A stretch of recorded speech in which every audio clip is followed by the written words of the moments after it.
അങ്ങ് എത്തിക്കഴിഞ്ഞു കേട്ടോ. അപ്പോൾ നമ്മൾ ഈ വീഡിയോയിൽ കണ്ടതുപോലെ തന്നെ നമുക്ക് ബ്രിട്ടീഷുകാർ നമ്മുടെ നാട്ടിൽ റൂൾ ചെയ്തിരുന്ന സമയത്ത് നമ്മൾ എന്തായാലും പതിയെ അവരെ ഇവിടെ നിന്ന് അങ്ങ് പറഞ്ഞു വിട്ടു അല്ലേ, ഒരു ടാറ്റ ബബയൊക്കെ പറഞ്ഞു വിട്ടു. അത് പറഞ്ഞു വിട്ടപ്പോൾ നമുക്ക് ഉണ്ടായിട്ടുള്ളൊരു റിലാക്സേഷൻ എന്താണ്?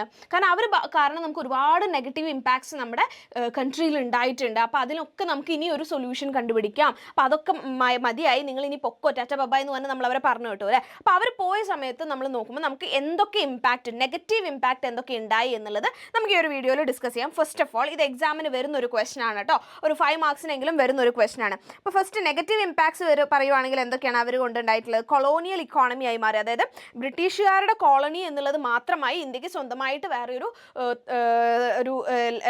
അവർക്ക് സ്വന്തമായിട്ട് നിൽക്കാൻ പറ്റുന്ന ഒരു സാധ്യത ഉണ്ടായിരുന്നില്ല. നമ്മൾ കംപ്ലീറ്റ്ലി ബ്രിട്ടീഷുകാർക്ക് വേണ്ടിയിട്ടുള്ള കാര്യങ്ങളൊക്കെ ചെയ്യുക, അവരുടെ ഒരു പൊളിറ്റിക്കൽ ഡോമിനൻസ് ആയി അവരുള്ള സമയത്ത്.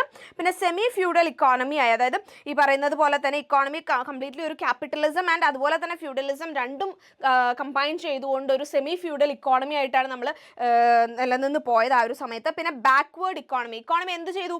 തിരിച്ച് നടക്കുന്ന പോലെയായിരുന്നു. അതായത് Indian economy degenerated as A result of the British exploitation. So ഇതിൻ്റെ മെയിൻ ആയിട്ട് വരുന്നത് എന്താണെന്ന് വെച്ചാൽ ഈ പറയുന്ന പോലെ എക്സ്ട്രീം പോവേർട്ടി വന്നു, നമുക്ക് ഭയങ്കരമായിട്ട് എക്സ്ട്രീം പോവേർട്ടി വന്നു, അൺബാലൻസ്ഡ് ആൻഡ് ഇൻആഡിക്വേറ്റ് ഡയറ്റ് വന്നു, ലോ ഇൻകം വന്നു, കാസ്റ്റ് ക്ലാസ് ഒപ്രഷൻസ് വന്നു, കാസ്റ്റ് റിലേറ്റഡ് ആയിട്ടുള്ള ഇഷ്യൂസ് ഒക്കെ ഭയങ്കരമായിട്ട് കൂടി.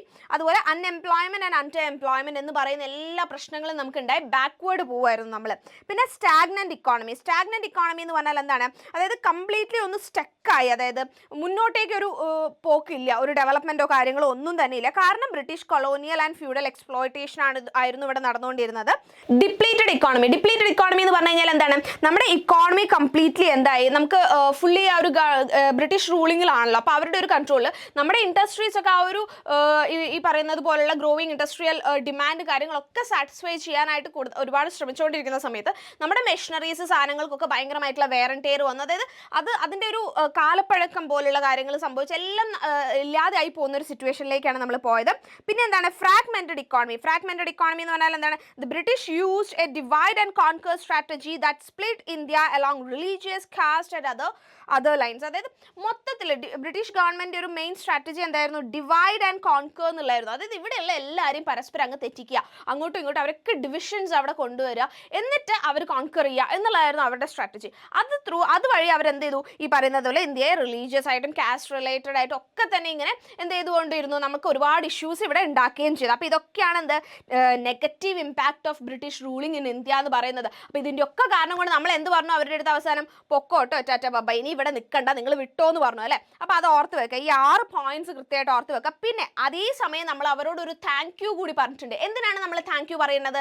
എന്തിനാണ് നമ്മൾ അവരുടെ അടുത്ത് താങ്ക് യു പറയുന്നത്? അവർ കംപ്ലീറ്റ്ലി നമുക്ക് റോങ് തന്നെയാണ്, നമുക്ക് ഒരുപാട് നമ്മൾ സ്ട്രഗിൾ ചെയ്തു. But at the same time അവർക്ക് വേണ്ടിയിട്ട്, അവരുടെ കാര്യങ്ങൾ നടക്കാൻ വേണ്ടിയിട്ട് അവർ നമ്മുടെ നാട്ടിൽ ചെയ്ത ചില കാര്യങ്ങൾ ലോങ് ടേമിൽ നമുക്ക് ഗുണമായിട്ട് വന്നിട്ടുണ്ട്. അതെന്തൊക്കെയാണ്?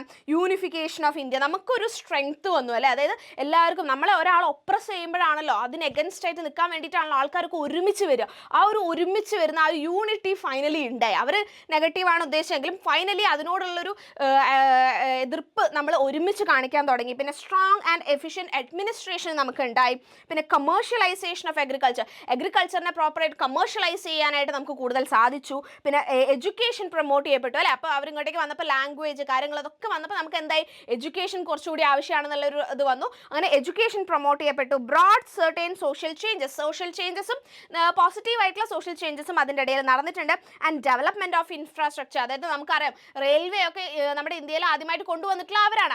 അത്തരത്തിലുള്ള ഒരുപാട് ഇൻഫ്രാസ്ട്രക്ചറൽ ആയിട്ടുള്ള ഡെവലപ്മെന്റ്സും നമുക്കിവിടെ വന്നിട്ടുണ്ട് എന്നുള്ളതാണ് ഇത് ഈ ഒരു ബ്രിട്ടീഷ് റൂളിങ്ങിന്റെ ഭാഗമായിട്ട്. അപ്പം ഇവിടെ ബ്രിട്ടീഷുകാർ വന്ന് അവരുടെ ആ ഒരു കംപ്ലീറ്റ്ലി ഒരു കൊളോണിയൽ സെറ്റപ്പായി നമ്മൾ മാറി. പിന്നീട് നമ്മൾ എന്ത് പറഞ്ഞു? അവരോട് തോന്നി നിങ്ങൾ ഇവിടെ നിർത്തില്ല, നിങ്ങൾ പൊക്കോ എന്ന് പറഞ്ഞിട്ട് ടാറ്റ ബൈ പറഞ്ഞു വിട്ടു. But at the same time അവർ ഈ നിന്ന സമയത്ത് ചെയ്ത ചില കാര്യങ്ങൾ നമുക്ക് നല്ലതായിട്ട് വന്നിട്ടുണ്ടായിരുന്നു. അതിനാണ് നമ്മൾ എന്ത് പറയുന്നത്? ഒരു താങ്ക് യു കൂടി പറയുന്നത്. ആൻഡ് ആ ഒരു പോസിറ്റീവ് ഇമ്പാക്റ്റ് ആണ് നമ്മൾ ഈ പറഞ്ഞതൊക്കെ. അപ്പം നിങ്ങളുടെ അടുത്ത് ചോദിക്കാം, അതായത് ബ്രിട്ടീഷ് റൂളിംഗ് നടന്ന സമയത്ത് ഇവിടെ എന്തായിരുന്നു സിറ്റുവേഷൻ, എന്തൊക്കെ സംഭവിച്ചു എന്ന് ചോദിച്ചു കഴിഞ്ഞാൽ ഈ നെഗറ്റീവ് ഇമ്പാക്റ്റും പോസിറ്റീവ് ഇമ്പാക്റ്റും നിങ്ങൾ അവിടെ കൃത്യമായിട്ട് എഴുതേണ്ടതായിട്ടുണ്ട്. രണ്ടിലും പോസിറ്റീവ്സിലും നെഗറ്റീവ്സിലും നമുക്ക് 6 പോയിന്റ്സ് ഈച്ച് ഉണ്ട്. അതൊക്കെ കൃത്യമായിട്ട് പഠിച്ചു വെക്കുക എക്സാമിന്. So all the best. Thank you.